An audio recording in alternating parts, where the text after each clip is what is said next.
Start. It is highly advisable to maintain enlightened leadership when bearing the heavy weight of managing modern medical facilities. Stop. Singly, no appropriate yet autocratic rule implemented in specific hospitals could ever prevent the vague reports of violent dacoities committed by professional offenders without addressing every single deep systematic issue within society. Stop. Next. Despite rising earnings, neglecting the eager menace of drought across plantations has left coffee growers struggling. Stop. Farmers humbly tend to betel nut trees, yet massive quantities are smuggled beyond the purview of customs, as smuggling highlights the disparity in rural wealth. Stop. While electrification was contemplated, many peasants remain without power. Stop. Only once the fields are fully electrified can agricultural frustration over meager yields be solved. Stop.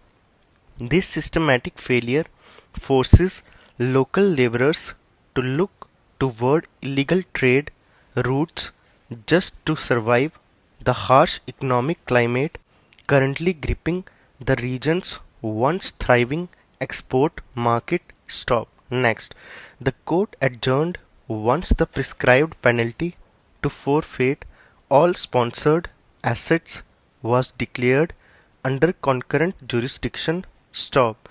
There was much speculation about those indulging in the hoarding of grain administered by a guilty small fry who hoarded goods superstitiously. Stop.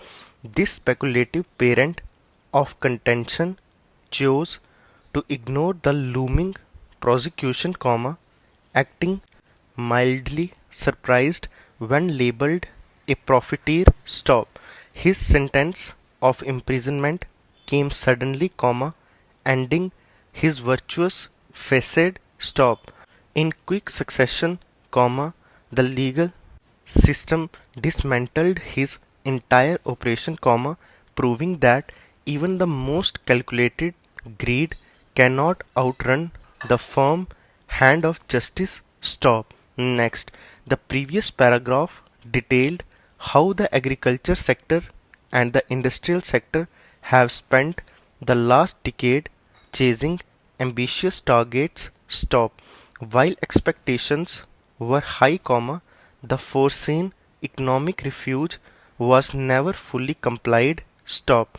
Narrating this to an anxious public, the defense minister, while contemplating how to determine if resources were exchanged, argued against a centralized system. Stop. He preferred decentralized growth over rigid regimentation. Stop. By formulating policies for every strata, he aimed to meet the aspirations of those on the lowest rung, ensuring the elite could not dictate the final deliberations of the state's future. Stop.